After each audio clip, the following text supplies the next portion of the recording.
Olá, boa noite. Começando aqui uma live hoje para responder, né, algumas perguntas que foram feitas conosco na caixa de perguntas, esperando aí o pessoal entrar e vamos dar início e fazer aí essa... Oi, Caroline, tudo bom? Me diga se você está escutando bem aí o áudio, que eu coloquei hoje o microfone de lapela.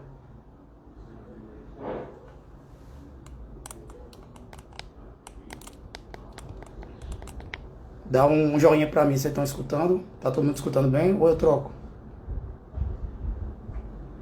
Perfeito, tá bom. Tudo bom, Luciano? Como vai? Oi, pessoal. Vou tentar conversar um pouco hoje, tá? Eu vou trazer umas perguntas que foram feitas na caixa de perguntas pra gente dialogar um pouco, que o pessoal... Tantas dúvidas mais do início, como alguns pontos que foram trazidos com uma certa complexidade maior, questão de, às vezes, de plantão, de atendimento do SUS, tá? De atendimento do médico no SUS e os direitos, tá bem? Então, o que tem perguntado pra gente foi por onde começar, e vieram algumas perguntas nesse sentido. Então, por onde começar e como começar a estudar sobre direito médico. Então, é uma pergunta interessante, é uma pergunta que a gente, acho que por onde começar, é a dúvida de muita gente que está se formando, ou muita gente que ainda está, às vezes, na faculdade, e que pensa, né, em buscar uma área de especialização, uma área de atuação. O direito médico é uma área muito interessante, né, como eu já expliquei, conversei para vocês, tem às vezes no meu site, em outros locais que eu coloco. Eu comecei a estudar porque, especificamente, a minha família tem pessoas da área de saúde e que me demandaram, desde a época que eu estava perto de me formar, sobre algumas questões e conceitos dentro da parte da segurança jurídica, de contratos, e aí a gente vai falar que o pessoal perguntou sobre compliance e sobre prevenção de risco para clínicas e médicos, né? Até às vezes de pequeno porte, como é que a gente deve fazer. Então, por onde começar? Começar basicamente pelo estudo, né, geral, tá? Pessoal, importante demais a gente estudar. Agradecer aí quem já entrou, né? Falei Luciano, Carolina, vou deixar aqui entrando, Amanda, Andressa, Juliana, Lorena, Eduardo, Tereza, que é minha mãe, Eduardo Ribeiro também. Obrigado vocês por estarem participando, né? Então, assim, a grande questão é o que eu gosto, qual a área do direito que eu tenho mais afinidade e como eu posso fazer com que isso me leve para uma advocacia que eu entenda que ela é uma advocacia viável e que ela vai me satisfazer, tanto como profissional, às vezes também na parte financeira, né, que a gente trabalha com expectativa sempre de retorno financeiro, né, não é ONG, nem é defensoria pública, a gente sim trabalha pela questão monetária, mas tem que fazer o que a gente gosta. Então, quando eu comecei a estudar mais na faculdade, né, assim, de entrar nas matérias específicas como direito civil, direito do consumidor, processo civil, eu fui me identificando muito e, como eu falei já em alguns momentos anteriores, a matéria que eu me identifiquei mais, eu acredito, foi sempre o direito civil. Então, eu me considero civilista. E aí, a partir do direito civil, a gente começa a estudar conceitos interessantíssimos, né, que a gente vai trabalhar, por exemplo, eu gostava demais da parte de introdução, que hoje é a norma de introdução ao direito brasileiro. Gostava muito da parte de pessoa, da dignidade da pessoa humana. Como eu já falei, publiquei aí o livro de Nelson Rosenwald, que fala da boa-fé objetiva, deveres anexos ao contrato. E aí, depois que isso tudo aconteceu, e a gente vai estudar um pouco de consumidor também, a gente vai entrar nessas relações de consumo e estudar toda essa principiologia que ela permeia a atuação do advogado, né? Então, pessoal, é muito importante a gente ter bases sólidas, tá bom? Para que a gente possa advogar bem. Por exemplo, eu não sou criminalista, mas eu estudei bastante direito criminal e esse mês agora eu acabei indo, no mês passado, esse mês eu acabei indo 3 vezes à delegacia. Não é uma conduta rotineira da minha advocacia, mas eu sempre, às vezes, tenho um médico que precisa, até, por exemplo, é chamado para ser testemunha de um caso que aconteceu há muito tempo e que ela precisa prestar esclarecimentos como a oitiva de testemunha. Então, é importante que você saiba o direito básico da parte do direito criminal, né? Então, conceitos simples de direito criminal. E, às vezes, a gente participa também, por exemplo, de atendimentos no SUS, quando há o óbito do paciente e a gente acaba tendo que ir para a delegacia, fazer acompanhamento de uma investigação, de um inquérito policial, trabalhar, fazer as oitivas, conversar com o médico, explicar, ler prontuário. Então a gente entra no direito médico penal também. Quando é muito específico, aí eu sempre faço em conjunto com o sócio lá do escritório, que ele é criminalista, então a gente acaba atuando em conjunto. Isso vai ser muito normal na advocacia do direito médico, tá? O pessoal perguntando aqui, em que momento da faculdade eu me interessei.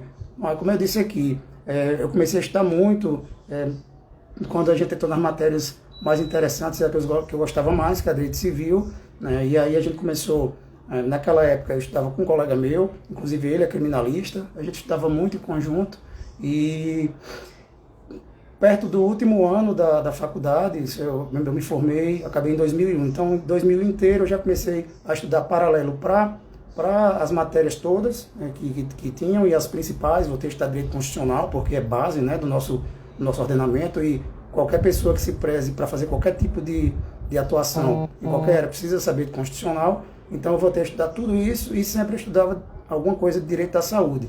E como eu falei outras vezes, como é que eu estudava? Naquela época que eu comecei a estudar, que era 2001, assim, não tinha quase livro, né, de direito médico e de direito da saúde.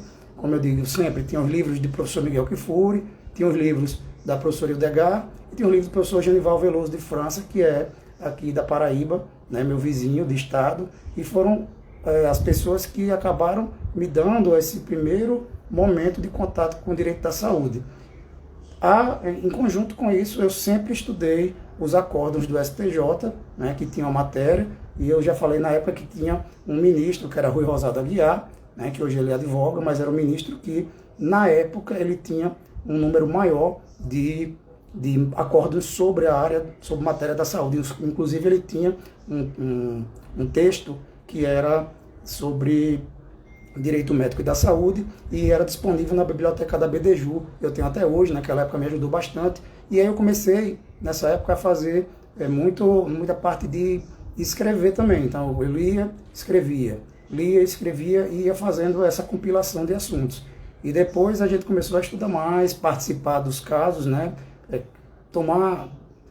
Em 2001, que eu comecei a estudar, eu virei funcionário público, uma época, né, era assessor de gabinete da Procuradoria da República, e nesse momento eu também peguei algumas coisas de demanda da saúde, mas era mais com a parte de improbidade administrativa, né?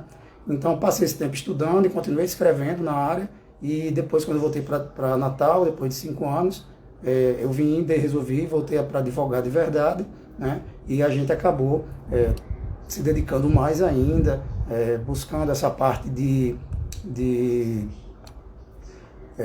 clientes, de conversar, de dar aula, de começar a entrar nessa parte de fazer treinamento, né? Então, colocar em prática o que a gente tinha aprendido, tá? Luciano, realmente para atuar na área de médica precisa ter de direito civil, consumidor, criminal e um monte de área, né? A gente precisa ter um conhecimento muito vasto, e quando a gente não tem tudo, que não dá para saber de tudo, a gente vai se socorrer sempre de uma pessoa, de outro advogado, de outro colega. Então é muito comum a gente ter parcerias no direito da saúde com outros profissionais que são referência em outras áreas, né? Então a gente, por exemplo, no escritório que eu trabalho hoje, eu tenho sócios que são muito bons na parte de planejamento tributário e na parte de direito, na parte de planejamento societário, né? Então a gente tem aí uma demanda específica. Quando tem clientes que precisam, a gente faz isso em conjunto, tá bom? Então, para começar direito médico, é importante que você se identifique com a área, né? Comece a estudar e veja que você gosta. Pegue os livros, hoje tem muito livro bom, muito diferente da época que eu comecei a estudar. Tem muito livro, tem muita gente boa escrevendo muita coisa com propriedade, né? As pessoas estão se especializando, estão estudando mais, estão fazendo mestrado, doutorado. Tem nossos amigos aí todos que têm livros, né? Muita gente com livro bom, muito professor bom em todos os estados aí do país. A gente tem um grupo hoje de advogados que tem realmente conhecimento profundo, e a gente acaba sempre conversando, e existe esse feedback muito positivo, tá bom, pessoal? E eu acho que é por aí. Você tem que se identificar, estudar bem a base. Todas as matérias do direito são importantes, algumas muito mais que outras, tá? Advogando com direito de saúde também, Fernanda Pedreira. Pessoal, obrigado aí pelo acompanhamento da live. Se vocês quiserem participar, né, eu vou trazer algumas perguntas que a gente já tinha pré-selecionado com os quadros, né, de perguntas que o pessoal participou, tá bom? Tá no primeiro ano e tem alguns livros, pois desde o início me apaixonei pela área. Muito legal, né, Franciele? É importante, assim, quando você gosta da área e estuda mais, tá? E vai para frente. Amanda, posso indicar livros? Acredito até que depois no próprio no Stories a gente pode colocar alguns livros. Tem eu também, Giovana tem muito livro, a gente sempre estudou bastante e Giovana sempre comprou muito livro e a biblioteca dela lá é muito bonita, do escritório dela, quando eu vou para Campo Grande, né, para a gente ter algum tipo de reunião, alguma coisa da parceria, dos escritórios e do IBDIN, a gente sempre trabalhou escrevendo também, tá? Ó, falando nela, ela entrou aqui, ó. Depois, oi Gil, o pessoal tá pedindo aí pra gente depois indicar alguns livros, aí a gente pode fazer uma coletânea e jogar nos stories pra gente colocar pra todo mundo. Mas, por exemplo, tem muito livro bom, pessoal. Hoje tem livro para cada área, tá? A gente tem livro de... E se quiser, Franciele, depois você pode entrar no direct e perguntar também. Mas a gente tem livro, por exemplo, hoje só de questão de LGPD da saúde, só da parte de tecnologia em saúde, algoritmo. Então, o direito médico ele tem mudado muito. E ele tem trazido toda essa parte de tecnologia e de virtualização, digitalização, tecnologia mesmo, algoritmo, programas como o Watson, que dão diagnóstico. Então, hoje tem uma gama enorme de questões de direito da saúde que a gente precisa estudar e não vai saber de tudo, né? Então, a gente sempre se socorre de pessoas que entendem um pouco mais do que a gente em certa matéria. A gente tem muita coisa que dá para estudar e dá para saber, mas não dá para saber de tudo, né, pessoal? Realmente é um mundo... Antigamente o pessoal me perguntava assim, Técio, o que é direito da saúde? E ninguém sabia o que era. Eu ia tentar explicar e mostrava como era profundo e como tinha tanta coisa para a gente tentar discutir, inclusive a parte da bioética, que foi a live passada com Giovana e o Henderson, que foi maravilhosa, né? A gente teve aí uma noção de como a bioética é rica e como a gente tem aí um mundo para a gente tratar, que vai tratar de princípios de ética junto com o direito e junto com as outras ciências que tratam da saúde, né? E a gente vai precisar de muito conhecimento e até a parte filosófica, moral, ética, dentro do direito da saúde e dentro das ciências da saúde, tá? Então, acho que para começar a estudar, eu indico que vocês estudem bastante, se dediquem a vários ramos do direito, e porque vocês vão precisar na diária, né? E aí os livros, por exemplo, falei para vocês, os tradicionais, né, que é Miguel Kfouri, a Edgar Giostre, que é um amor de pessoa, sempre está disposto e disponível para ensinar. O Miguel também sempre foi muito, muito cordial. O professor Genival também tem. Mas a gente teve sempre, por exemplo, no tempo antigo, o próprio Eduardo Dantas aqui de Recife, que tem livro, já escreveu há muito tempo. Tem a professora Luciana Dadalto, a professora Camila Vasconcelos acabou de lançar um livro sobre as questões da bioética e do direito e o envolvimento disso. Então, tem muito livro, pessoal. E tem muito livro também de Coimbra, dos professores, dos autores de Coimbra, né, que são livros muito interessantes, até um que eu peguei emprestado com Giovana, que falava sobre a questão do consentimento do menor. Então, é muito livro, dá pra gente, inclusive, quem quiser mandar depois, pergunta com matérias específicas, né, porque tem livro demais hoje no mercado e a gente acaba tendo um arcabouço para estudo muito grande, tá? E vamos lá, tentando agora fazer algumas perguntas específicas. O pessoal perguntou aqui, eu acho que pode ser até o pessoal da área médica, a questão da guarda do prontuário, né? A guarda do prontuário, por quanto tempo ele devia ter, né? Ó, o Luciano falando, começou com o professor Eduardo Dantas. O professor Eduardo Dantas tem um livro muito bom, né? Primeiro ele tem aquele do comentário ao Código de Ética Médica, e depois ele lançou um livro específico do direito médico. Então, também já estudei pelo livro dele, é um livro muito bom, dá pra gente começar a estudar, e depois a gente se aprofunda em livros temáticos específicos, né? Então, assim, a pessoa, Eduardo tem muito conhecimento adquirido, estudou bastante já, é uma pessoa que se dedicou muito ao direito da saúde, né? Então, a gente escreve com propriedade dele, o Marcos Couto também, que é coautor dele na parte dos comentários ao Código de Ética Médica, tá bom? Pessoal, ainda tem uma dúvida hoje muito grande quanto à questão do prontuário e da guarda, né? A gente tinha aí uma resolução do CFM, que era a 1821 de 2007, que ela foi modificada recentemente, e que ela dizia que o prontuário devia ter uma guarda de 20 anos, tá? Quando era em meio físico, em papel, por exemplo, e depois a gente teve outra resolução do CFM que indicava que quando o prontuário já nascia eletrônico, ele precisava ter a guarda eterna, para sempre, tá bom? Quando, inclusive, essa resolução, a 1821, ela indicava, tá, que o prontuário físico, mesmo depois dos 20 anos, você devia fazer a digitalização. Ele falava em microfilmagem, que eram coisas mais antigas, né? E aí você digitalizaria e poderia descartar aquele prontuário físico, mas teria que manter esse prontuário do paciente indefinidamente em meio digital, tá? Então, o que mudou agora, em 2018, foi a Lei 13.787. Ela é uma lei que trata do prontuário eletrônico. Muita gente aí criticou, inclusive, dizendo que ela não teve nada de novo, né? O próprio professor Joselito Teixeira, que Giovana tem bastante contato com ele, eles estão, às vezes, escrevendo alguns artigos juntos, aí vai ser alguma coisa de novidade, né? E é muito interessante o artigo dele, vocês procurarem aí na internet, vocês vão ver no Google, dá um Google, procura aí o professor Joselito Teixeira, ele tem um artigo falando só sobre a questão da Lei 13.787, que é essa lei que dos prontuários, tá? Então, agora, a guarda fala muito en passant, que é 20 anos, tá?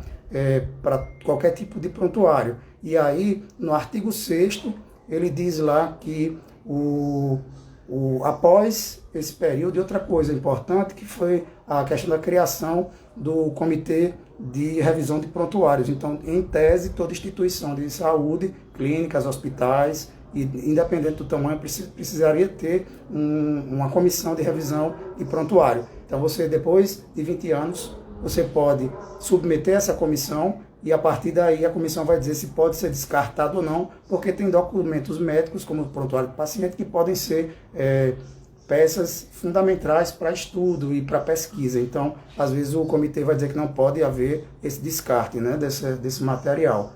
Então, é uma lei interessante, ela não trouxe muita novidade, mas ela diz lá que, assim, após os 20 anos, poderá haver o descarte desse material físico, tá? Então, o que é que eu indicaria?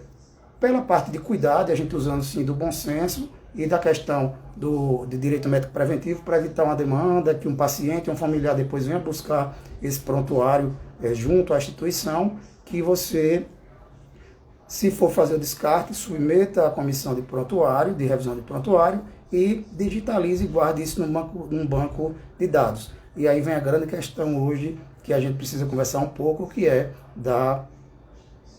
como guardar isso, né? Então, a gente precisa pensar numa questão de a gente ter um serviço específico de TI, né, de tecnologia da informação, que tente garantir esses dados da melhor forma possível, né? Hoje existem alguns programas que trabalham a parte, inclusive, de prontuário eletrônico nas nuvens. A gente viu aí alguns ataques, cyberataques, né, com a questão que até a gente escreveu e colocou isso há pouco tempo aí no artigo, e a gente já teve na Inglaterra, teve depois na Suécia e teve inclusive no Brasil. Então é muito perigoso colocar tudo na nuvem, teria que ter uma segurança muito grande, e a gente sabe que dá para se hackear. Então tudo hoje que está no meio digital, na internet, a gente sabe que alguém pode ter acesso. Então tem que tomar muito cuidado pela LGPD e pela própria questão do dever de sigilo que os médicos têm com seus pacientes, né? Estava conversando com outras pessoas mostrando. Você já pensou se um hacker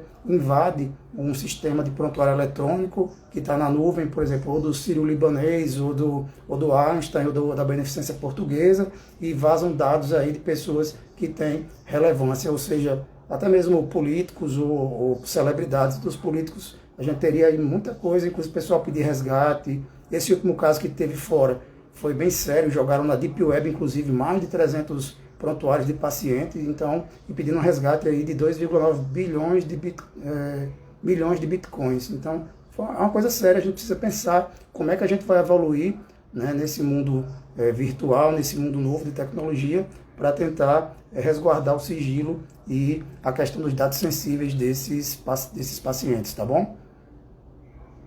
E aqui o pessoal, Giovana, né, falando que Eduardo é inicial, começou.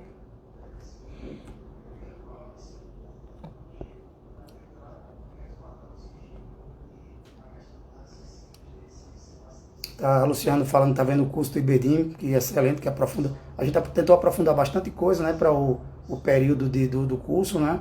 É um curso que a gente aprofunda, ele é uma iniciação do direito médico, tentando trazer o máximo de informações possíveis que a gente pode falar.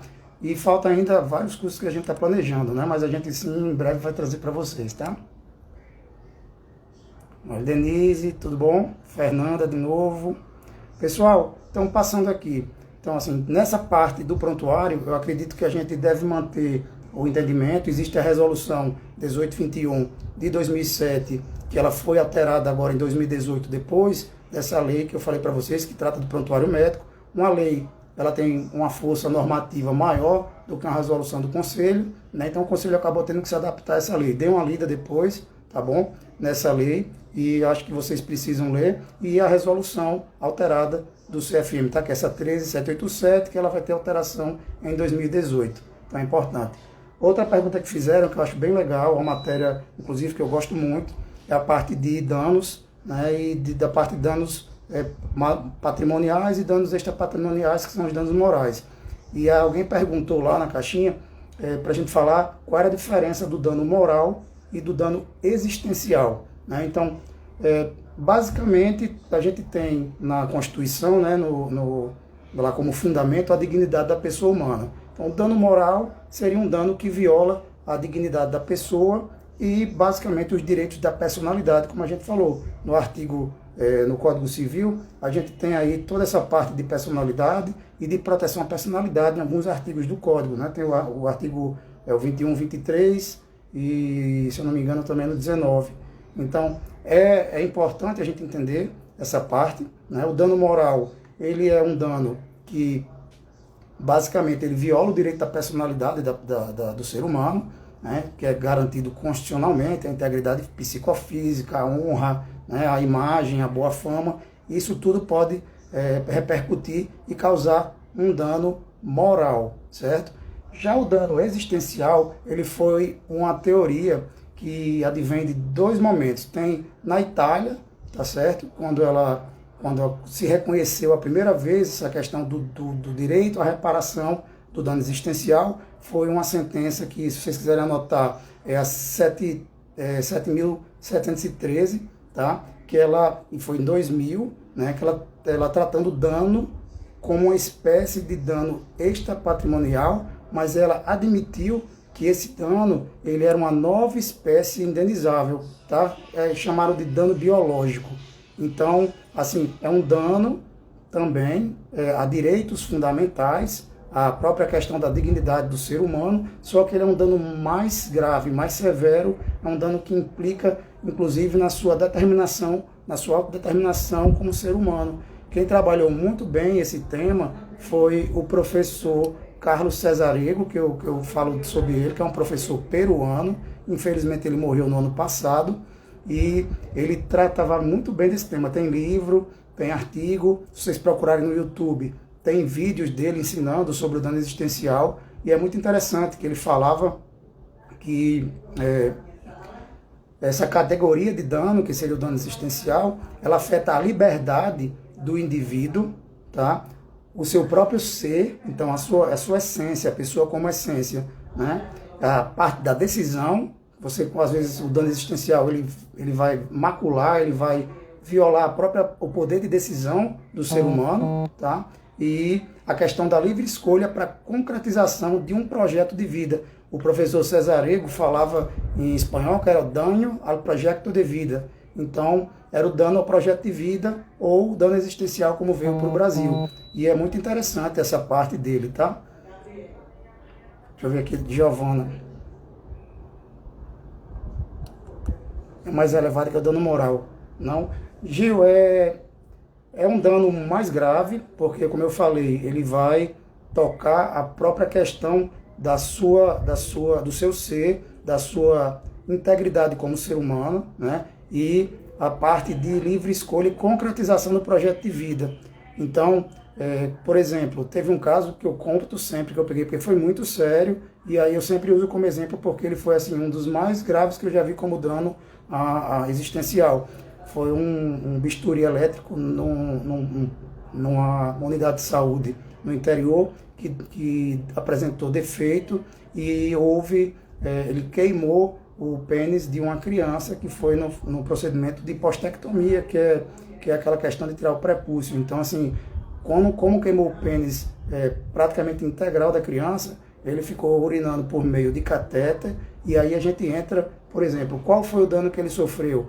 Provavelmente ele perdeu o direito a uma parte da sexualidade dele. Então, a gente tem um dano existencial, tem que saber de quem é a culpa, né? Se o médico sabia ou não, se era o diretor técnico do hospital, se as revisões não foram feitas, mas nós não precisamos entrar nisso, né? A gente precisa entender que, por exemplo, é o dano tão severo que vai, inclusive,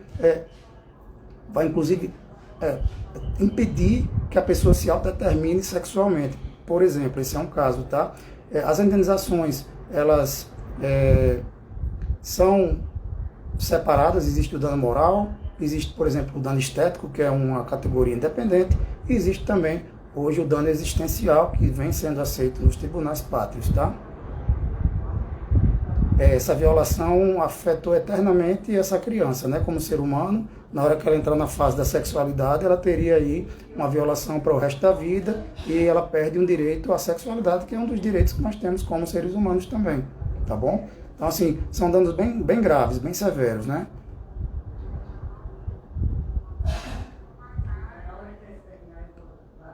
Bem, então, continuando, mais algumas perguntas. Tem muita gente que tem dificuldade, até eu ia falar lá no começo, eu esqueci.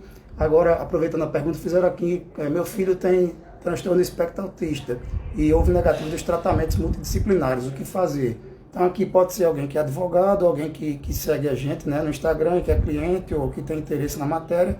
É uma matéria muito legal, muito importante. Eu acho que a gente tem aí um dever social em fazer esse atendimento para essas pessoas que precisam de tratamentos multidisciplinares especializados, né?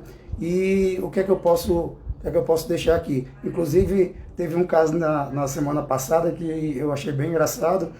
Uma família me procurou e tinha, por isso que eu disse a vocês, estudem, tá? Aí vou até voltar agora para o primeiro momento, que era aquela questão de entender como começar. Estude, crie seu próprio modo de escrever, crie o seu jeito de peticionar, crie a sua forma de marcar, de você ter a sua assinatura intelectual.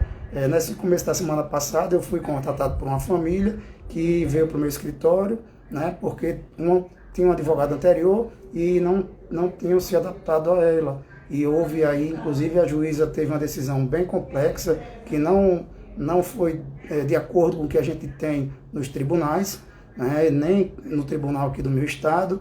E aí, quando eu fui olhar o processo inteiro, eu constatei que a petição inicial era uma cópia de uma petição minha específica. E depois eu entrei em alguns processos que eu tenho, fui verificar e realmente a advogada ela tinha copiado minha peça. A grande questão é que ela, na hora de fazer os pedidos, ela fez de uma maneira que eu não teria feito. Então, ela copiou o que dava para copiar, que era a parte de fundamentação. Mas os pedidos, pessoal, é muito importante trabalhar pedido. A gente não pode simplesmente copiar e colar e achar que vai dar certo. A gente precisa entender o que a gente está fazendo. Então, depois, no segundo momento, aí tem, quem sabe, de curso para a gente trabalhar sobre a parte de fornecimento de medicamento, né, e tratamento por parte do plano de saúde, a gente pode tratar disso. Denise foi minha aluna da pós, agora há pouco tempo. Eu dei aula sobre a parte de plano de saúde e ações de medicamento e tratamento, e eu não me importo em explicar. Inclusive eu mostro as minhas peças, eu mostro quais os pedidos devem ser feitos, como deve ser feito, qual a fundamentação, normas por exemplo, do Consul, a parte de enunciado. Então, eu falo tudo. Agora, assim, a gente precisa criar uma redação própria, você precisa ter sua autoridade, você precisa ter sua assinatura de intelectual nas peças. É muito complicado estar copiando peça de colega. Inclusive, às vezes eu ligo para alguns colegas para pedir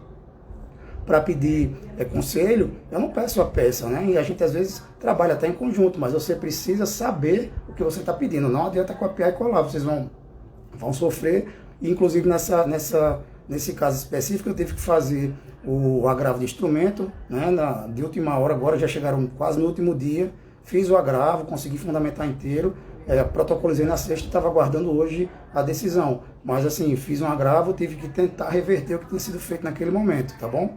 Então, os pedidos são muito importantes, vocês tomem muito cuidado com a parte de pedido nas ações iniciais, né? Tanto por supostos erros médicos, que a gente vai trabalhar, por exemplo, dano existencial, dano moral, dano estético, dano material, né? Dentre outras categorias de danos que a gente pode ter, tá? Então, voltando para a questão do TEA, é importante que vocês orientem a família, né, para que eles busquem o atendimento adequado, ir para o profissional especializado, tá? Aí vocês precisam ter sempre um relatório, que a gente chama relatório médico circunstanciado, pelo próprio enunciado 51 das jornadas de saúde, que diz que nesse relatório aí a gente, como advogado, pode até sugerir e conversar com o médico, indicando que esse relatório ele seja, que tenha explícito a questão da necessidade e da urgência. O que isso quer dizer? O médico não pode fazer um relatório tão simplificado ao ponto de não explicar qual é a necessidade e qual é a urgência daquele tratamento. Então, a gente precisa conversar, o médico precisa dar, assim, porque a criança, por exemplo, que tem autismo, precisa daquele tratamento naquele momento. Aí a gente vai falar sobre janela de oportunidade, plasticidade neural, a janela de aprendizado, né, de sociabilidade, de interação com outras crianças que o tratamento vai permitir. Então, se eu puder dar um conselho para esse tipo de... Oi, Luciano, são as jornadas de direito, das jornadas da saúde, né, do CNJ. Se você colocar no CNJ, a gente tem algumas jornadas, e aí nessas jornadas a gente tem vários enunciados que vão tratar de temas tanto da saúde suplementar como do SUS, e aí inclusive como começar a estudar direito da saúde. Vão ler jornada também, tá? Que é importante, são enunciados muito importantes. E também quem trabalha, que tem vontade de trabalhar com ação de medicamento, é muito importante conhecer as normas da Consul, tá? Que tem normas muito importantes para que a gente peticione, isso nas aulas da pós, né? Inclusive, eu trago muitos enunciados da Consul, muitas normas da Consul, com os artigos específicos explicando o direito e como a gente pedir, como a gente fazer no mérito, né? E a gente trazer isso para dentro da petição, mostrando para o juiz essa fundamentação, né? A gente começa tem uma passagem, eu esqueci agora, do jurista, que ele fala que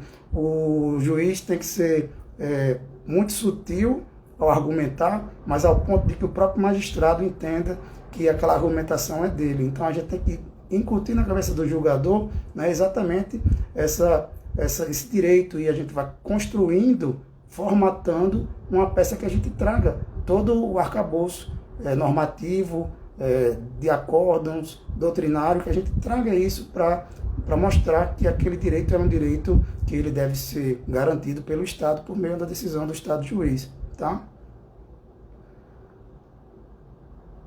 Beleza, tem uma pergunta aqui interessante que fizeram: se o médico for processado injustamente, pode ajuizar a demanda requerendo reparação por danos morais? Essa é uma pergunta que é constante, né? A gente tem aí muita questão, a gente tem, por exemplo, uma estatística, até o Marcos Couto falava que a cada 4 processos lá em São Paulo, né, 3 eram julgados improcedentes. Então a gente tem aí o suposto erro médico, a gente sabe que existe no Brasil, existe uma movimentação muito grande de ações, às vezes sem fundamento. Precisa se estudar, inclusive fazer as iniciais de erro médico, não é só dizer que houve o erro e pedir uma indenização por dano moral, por dano material. Você precisa construir, né, trazer a questão do ato, do dano, do nexo causal, mostrar, por exemplo, por que aquele ato ele foi culposo, negligente, a imperícia ou imprudência. Então, é preciso ter o conhecimento para fazer esses pedidos, tá? Então, para que um médico possa pedir reparação por danos morais, é possível, mas a gente vai ter que lembrar que o nosso Estado, né, a Federação Brasileira e a Constituição, elas trazem o direito de ação como um direito fundamental. Então, o Poder Judiciário, como todos vocês sabem, não pode deixar de analisar, não pode se imiscuir na tarefa de julgar. Então, qualquer pessoa que ajuize uma ação, uma demanda judicial, ela vai ser submetida, né, ao contraditório para a defesa, até ter uma decisão de mérito, né? Aí no nosso país a gente tem uma questão importante, que a gente tem a gratuidade de justiça, que muitas vezes a maioria, pelo menos até hoje, a maioria dos processos que eu atuei na defesa do profissional da saúde, que é outro, a gente vai falar já sobre isso, geralmente teve justiça gratuita. Então, assim, acaba que a justiça gratuita, ela é um momento de fazer com que esse paciente ele tenha um acesso ao judiciário, né, que ele não sobrecarregue o orçamento, a questão da economia familiar, mas também, de certa forma, a gente acaba tendo um movimento para que esses processos sejam feitos de uma forma, às vezes, irresponsável, sem se ter realmente a indicação de um dano. Então, se ajuiza uma ação, nessa ação se tem a discussão sobre a existência de um erro, né, de um suposto erro médico, muitas vezes vai ter que ter perícia, e ao final a gente vê que, por exemplo, esse número já deve ser diferente hoje, mas tinha esse estudo que a cada 4 processos, 3 eram julgados improcedentes. Então a gente realmente vê que o ajuizamento das ações, ou existe uma falha no ajuizamento, ou realmente não ocorreu um evento, um erro médico, tá? Mas para que o médico possa pedir essa reparação, infelizmente, só em casos, por exemplo, de abuso, né, que a gente tem lá o artigo 187 do Código Civil, né, na questão que a gente tem um ato ilícito, e a gente tem a questão do 87 que trata do abuso. Aí se pode pedir, né, na hora que a gente tem um ato abusivo. Ou nas chamadas demandas ou lides temerárias. Tem um caso aí muito específico que a pessoa ajuizou 69 demandas penais contra um médico. E aí, nesse caso específico, ficou configurado o abuso de direito do artigo 187 do Código Civil e também a questão da demanda temerária, né? E o juiz acabou condenando a parte. Giovana está dizendo aqui, os médicos ficam inconformados, a maioria quer obter uma reparação por dano moral após a improcedência. Eu explico sempre que não é simplesmente o inconformismo que vai gerar o direito a ser indenizado. A gente precisa que tenha uma violação, né? Por exemplo, existem outros métodos no processo civil, que seria a má-fé processual, a litigância de má-fé, e aí isso não é um direito à reparação, inclusive porque muitas dessas multas e dessas reprimendas do judiciário, né, a gente tem que saber que esse dinheiro não vai para a parte que está sendo processada, ela vai para o Estado, porque é um ato atentatório contra a dignidade da justiça lá no Código de Processo Civil. O dano moral, Giovana, para esses casos do médico que foi processado, a gente tem sim um limite e não dá para ajuizar novamente uma ação. Inclusive tem uns casos que eu estava acompanhando, né, que os advogados já pedem reconvenção na contestação, pedindo dano moral, e na maioria deles, na pesquisa que eu estava fazendo, são indeferidos esses pleitos de dano moral, simplesmente por ter feito uma ação judicial e ter perdido. A ação judicial ela é um direito, né? Aí a gente tem aquela questão do preço da inocência, né? O médico realmente hoje acaba pagando para provar que é inocente, porque a maioria das vezes as partes não pagam custas, então a gente não vai ter honorário de sucumbência na derrota. Então isso tudo incentiva que essas ações sejam movimentadas de uma forma mais veemente, com maior volume, e não é à toa que a gente tem uma judicialização tão grande na saúde do Brasil, inclusive na parte de erro médico, que a gente tem aí uma média de 230 processos por dia de erro médico. É um número significativo. O professor Joseni acabou de entrar. Falei há pouco tempo, professor Joseni, do seu artigo sobre a lei, né, a 13787, que eu li o artigo, que é muito bom, e a gente estava falando sobre exatamente a questão da mudança, que essa lei alterou a resolução 1821/2007, na questão dos prontuários médicos. Então, eu já pedi para que o pessoal que está acompanhando vá lá para ler o seu artigo, que é um artigo muito interessante, que trata especificamente dessa questão da guarda do prontuário e da alteração dessa questão do prontuário eletrônico. Então fica aí, o professor entrou, e aí eu já tinha aconselhado, pessoal, e vão ler o artigo, porque é um artigo extremamente esclarecedor e traz todos os pontos dessa lei, que a gente não vai conseguir, lógico, aqui abarcar tudo, tá bom? Vamos lá, continuando as perguntas. Amigo, grande abraço para você. Acompanho os seus textos sempre. Giovana disse que estava escrevendo algumas coisas legais também. Espero que saia logo, porque eu estou morrendo de vontade de ler, tá bom? A questão aqui que veio, que é bem interessante, que foi a parte da objeção de consciência, né? Giovana tratou aí desse tema em uma live, é um tema bastante complexo, não é um tema simples da gente tentar abarcar aqui num bate-papo, mas é assim, médico do SUS pode recusar atendimento alegando objeção de consciência? Deixa eu ver aqui com o Luciano. Desses processos diários por erro médico, de fato tem fundamento ou são aventuras jurídicas por advogados não especializados? Luciano, no Brasil inteiro é diferente, né? A gente tem um estado, a gente tem uma federação, a gente tem uma lei única, mas a gente tem os regionalismos, né? E a gente tem características diferentes em cada estado. A verdade é que, assim, eu acredito que ainda falta muitos dos advogados que vão ajuizar demandas contra os profissionais da saúde de tentar fazer uma petição inicial mais detalhada, inclusive dificulta a defesa, tá?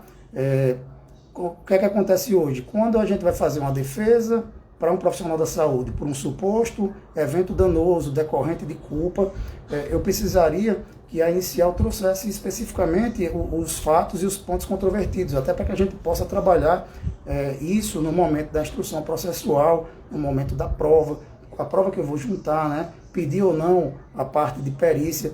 Então, quando a petição ela vem muito simplória, ela vem apenas dizendo que houve um erro médico e aí pede, vamos lá, às vezes nem diferencia, como a gente falou lá em cima, o dano material, o dano existencial, do dano moral, do dano estético. A gente vai ter uma petição confusa, isso faz com que o advogado de defesa às vezes tenha que escrever muito mais do que escreveria se a gente tivesse um ponto delimitado, tá?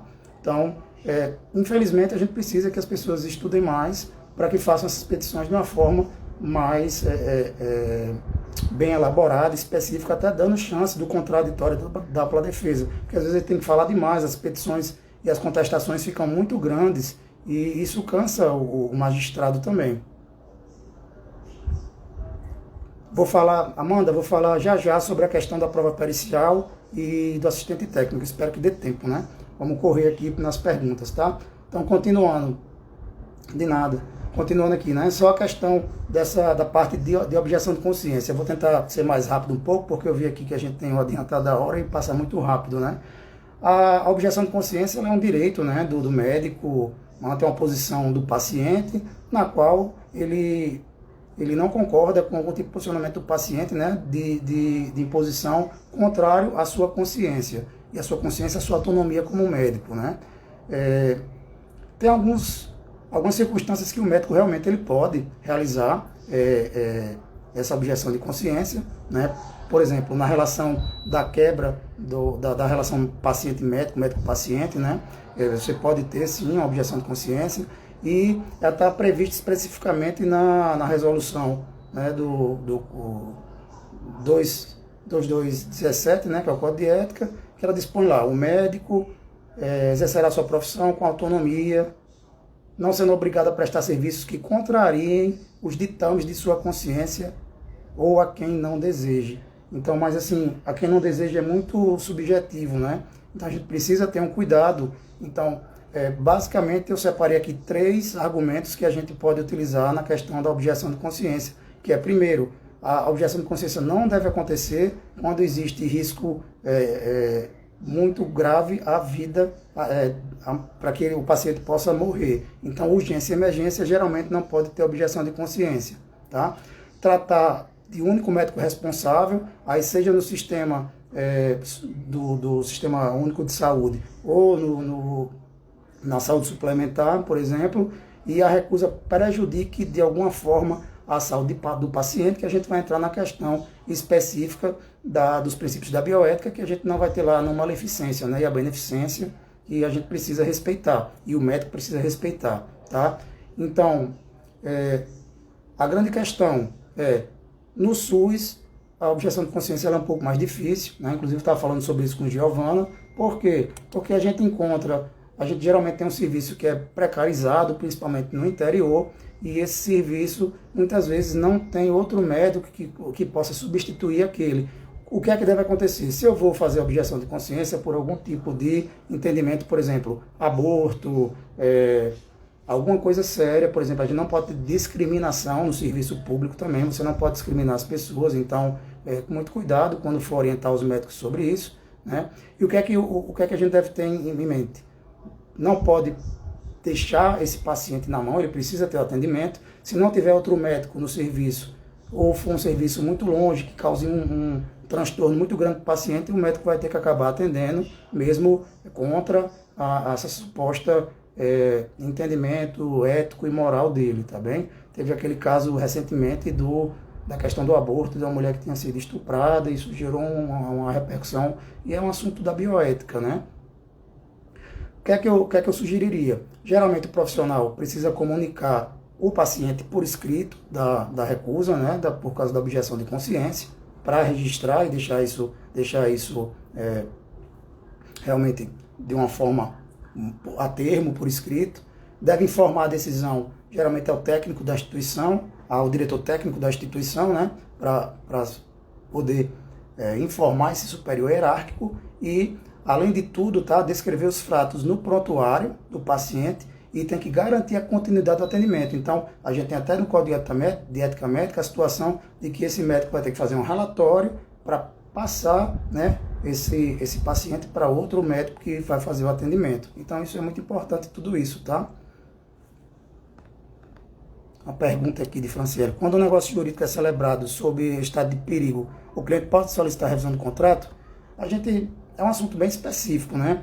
A gente tem aí no direito civil, a gente tem aí algumas questões na própria opção e consciência, né, do paciente sobre a tomada de decisão do contrato. O estado de necessidade seria uma situação em que ele precisa muito de um procedimento cirúrgico, eu acredito, por exemplo, e que ele assina aquele documento, aquele contrato, porque ele está num risco iminente de morte, ou precisa do tratamento de uma forma muito, muito rápida. É um assunto bem específico, né?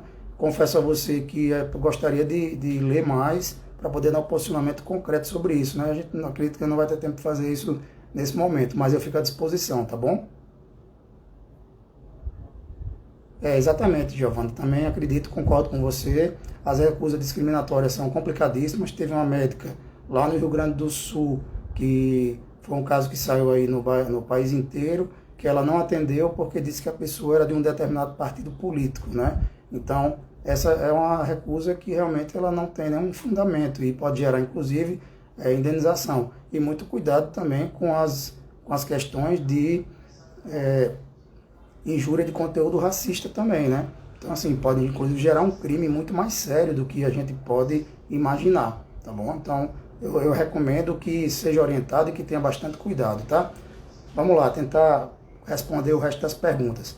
Retorno médico, né? Muita gente tem dificuldade sobre isso, os médicos também têm dificuldade sobre isso. É obrigatório? Pode se cobrar? Existe um prazo máximo? Pessoal, não tem norma sobre isso. Geralmente foi um costume que a gente tinha implementado, né? E os médicos acabavam fazendo esse costume. Eu tinha até um processo que eu participei no juizado, que a pessoa pediu indenização, porque ela voltou depois de 40 dias e por culpa exclusiva dela, ela não voltou com os exames complementares. Então ela voltou uma vez sem os exames, voltou na segunda e na terceira vez ela não quis esperar o atendimento e foi embora. Isso dentro de um período de 40 dias, inclusive porque houve uma tolerância. E aí ela ajuizou uma ação pedindo indenização. Eu fui, mostrei, inclusive era de um plano de saúde, né? Eu mostrei que ela tinha retornado e que ela não tinha trazido essa documentação. E, em audiência, com as perguntas, a juíza se convenceu que não tinha nenhum dano e aí foi julgada improcedente a demanda. A cliente médica perdeu 2 dias de consultório e de cirurgia para se deslocar para outro município aqui perto para poder participar da audiência. E ela não tem direito a ser indenizada, né? Por exemplo, como foi perguntado, tem um dano moral só porque a outra parte ajuizou a ação? Não, não tem, tá? Então, ele é obrigatório? Pessoal, não é obrigatório, mas se o médico precisa de exames complementares e não consegue naquele momento fechar um diagnóstico, ele precisa dar o retorno. Existe um costume que esse retorno ele pode ser de 30, 15 dias, mas eu acredito que hoje, pelo desenrolado que a gente vem acompanhando na medicina, o médico pode, dentro da própria especialidade dele, já conhecendo as especificidades da especialidade, indicar um prazo razoável de retorno, tá? Pode cobrar? Em tese, o retorno não é para ser cobrado, né, já que ele volta para o consultório para a análise de um primeiro momento que precisou de esclarecimentos, por exemplo, como outros exames complementares, tá? Se o paciente quer voltar dentro do prazo do retorno para tratar um novo assunto médico, uma nova doença ou um novo problema, então a gente vai ter aí a possibilidade da cobrança de uma nova consulta, tá bem? Outra coisa que é importante, os planos de saúde, eles têm geralmente uma indicação específica de prazo de retorno. Então tem que ver o contrato e saber dentro desse contrato, dentro desse plano de saúde, qual é o prazo. Por exemplo, a própria Unimed, ela fala em 30 dias, tá? Então, cabe ao médico agendar e fazer essa adequação para que o paciente volte num período razoável e que dê tempo, por exemplo, ele fazer os exames complementares, tá bom? E voltar.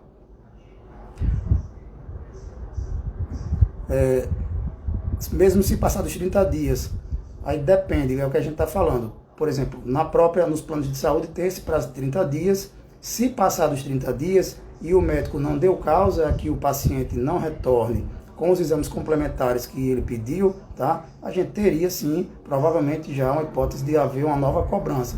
Mas isso não é ferro e fogo, a gente precisa flexibilizar. Às vezes o paciente teve algum problema e não pôde fazer o exame complementar naquele momento. Acho que isso vai muito da boa fé e da questão do bom senso para que isso resolva e a gente evite ter que responder uma ação ou entrar num momento de conflito com o paciente, tá bem? E aí, inclusive, essas determinações, elas constam, quem quiser anotar, tem uma resolução normativa do CFM, que é a 1958 de 2010, tá bom? E a questão dos prazos da ANS existe sim para os planos de saúde de prazos específicos.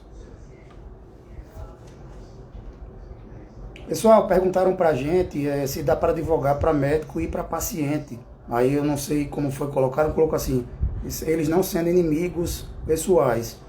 Eu disse que tem um posicionamento muito específico, tá? Eu sempre advoguei para os médicos porque eu entendi, né, na minha carreira, na escolha da profissão, que eu deveria ter um lado para advogar. Então, assim, eu não processo profissionais da saúde, mas eu ajuizo demandas, né, contra plano de saúde, ou às vezes contra o ente federativo, solicitando tratamento, procedimento e medicamento. Isso não entra em conflito. Já advogar para paciente contra médico e fazer defesa de médico, talvez a gente entre aí num momento de conflito de interesse, até na questão ética, a gente precisa ver como é que vai se posicionar sobre isso. Eu não gosto, tem outros colegas que fazem, mas assim, se fosse para perguntar minha opinião pessoal, eu não faria. Aí você tem que escolher um caminho suave, um caminho ético para trabalhar, tá? Tem uma questão interessante que eu peguei alguns, inclusive no começo do ano, com a questão da pandemia e outros momentos, a gente tem acompanhado que perguntaram aqui como o médico deve proceder nos casos de publicação abusiva em rede social. Aí é um assunto interessante que gera indenização. Quem quiser depois se aprofundar, vocês vão precisar entender um pouco melhor a própria parte que eu falei para vocês, da questão dos direitos da personalidade, a lei do Marco Civil e a parte processualmente, a tutela de remoção do ilícito ou a tutela inibitória dos direitos da personalidade, que a gente tem aí depois do artigo 21 do Código Civil, tá? Que ela vai dar o direito de se retirar aquele conteúdo que está violando a imagem, a personalidade e a honra. Inclusive, pessoal, aí a gente vai ter tanto uma ação no âmbito, na esfera civil, né, pedindo que esse conteúdo inadequado e que está ofendendo a personalidade seja retirado, e concomitantemente você pode fazer um pedido também de danos morais nesse processo e na seara criminal fazer a questão do boletim de ocorrência, seja por injúria, calúnia ou difamação, e depois você tem um prazo prescricional de 6 meses para fazer a queixa-crime, que é uma ação, né, que é feita especificamente pelo advogado, não é uma ação privada, não é uma ação penal pública e condicionada, tá? Tem mais umas questões aqui que dá para a gente ainda tratar no tempo e ver se há mais alguma coisa para vocês perguntarem. Vamos lá, agora uma coisa que é muito legal e que o pessoal adora perguntar. Quais os serviços que a gente pode oferecer para a clínica, né? E aí entra na parte que foram várias perguntas, eu sintetizei a parte de compliance e previsão de risco, tá? Então, o que é que a gente pode oferecer para a clínica? Quem tem vontade de advogar para clínicas, usando o direito médico empresarial, a gente tem uma gama de serviços. Dentre eles, a gente pode fazer tanto a questão das defesas dos profissionais, se eles forem processados, a gente pode trabalhar a parte contratual, toda a parte documental no direito médico preventivo. Compliance, ele é um tema que se utiliza, mas ele geralmente é muito maior. O compliance ele envolve compliance tributário, compliance digital, compliance em outras áreas de atuação. Então a gente vai ter outros profissionais, não só um advogado, a gente vai ter o pessoal do RH, o pessoal da TI, o pessoal da contabilidade. Então, como direito médico preventivo, você pode oferecer sim vários serviços, dentre eles a gente tem, como eu disse, contratos, tá? A parte de termos de consentimento livre esclarecido para procedimentos, orientação dos profissionais da clínica, treinamento dos profissionais de saúde e dos colaboradores. A gente tem, por exemplo, a parte de revisão de campanha publicitária. Às vezes acabo até fazendo treinamento de alguns profissionais de marketing que trabalham para essas clínicas. Essa semana agora teve alguns casos que eu já fui, por exemplo, na CODAME, que é a comissão que é responsável pela parte de publicidade, que a gente conversa um pouco com o médico. Às vezes o médico é chamado para conversar e para explicar algum tipo de publicidade ou publicação que ele fez nas redes sociais, e aí a gente precisa explicar por que não pode fazer aquele tipo de publicidade. As normas do CFM sobre publicidade ainda são muito restritivas e os médicos às vezes acabam não entendendo, por não conhecer, ou por não ler, ou por não ter uma assessoria jurídica especializada nesse caso, tá bem? O que é que a gente pode também oferecer mais? Muitas vezes, por exemplo, a própria contratação de trabalho, a questão de fazer o contrato de trabalho, contrato com terceirizados, contrato de parceria da clínica com outros profissionais da saúde. Então a gente tem muita coisa para prestar nesse serviço de prevenção jurídica. Até mesmo a questão de você criar junto, por exemplo, se não tiver o RH, você vai ter às vezes um profissional do RH, eu já fiz alguns, mas um manual até de conduta, né, dentro da empresa. Como é que os funcionários devem se portar, o que não deve fazer. Peguei um caso agora, numa clínica, que a gente tinha uma profissional, uma técnica de enfermagem, que ela vendia um produto vinculado que na verdade ela vendia um produto que não era vinculado ao procedimento cirúrgico e que era, por exemplo, uma cinta, alguma coisa específica para cirurgia plástica. Isso pode gerar um risco muito grande para o profissional e para a clínica, porque se essa cinta der qualquer tipo de complicação, o profissional da saúde e os sócios da clínica vão acabar respondendo por um dano que aconteceu, porque a gente sabe que no Código de Defesa do Consumidor responde-se pelos atos dos prepostos. Então, é muito importante treinar os funcionários, a forma de falar e a conduta deles junto a esses pacientes, tá? Tentando finalizar aqui, já a gente vai entrar em final, mas houve uma pergunta, acredito, de Amanda, se é necessário perícia toda a vida, né? Perguntaram aqui qual a importância do assistente técnico e da perícia. Tem uma live muito legal, pessoal, que a gente fez com o Samuel Junde, que é um professor que é fantástico do Rio Grande do Sul, um cara que tem muito conhecimento nessa área. A gente falou muito sobre esses aspectos da perícia, tá? Mas hoje, acredito que para quem está começando é mais importante ainda. Quem tem uma bagagem no direito médico da saúde acaba sabendo fazer as perguntas e entende mais os termos médicos utilizados, mas sempre é bom a gente ter um profissional da confiança, né? E o perito, desculpe, o assistente técnico, ele é parte, né? Ele não precisa ser imparcial, na verdade ele é parcial, porque ele vai defender os interesses de quem ele está assistindo. Então, cabe a esse assistente orientar com o advogado as perguntas que serão feitas, por exemplo, para uma perícia médica, tá? E, além disso, cabe a ele também depois falar e rebater esse laudo pericial que é feito pelo perito do juízo. Então é importante demais utilizar um profissional de fundamental importância, inclusive também deve ser especialista na área do suposto erro médico que tenha ocorrido, tá bom?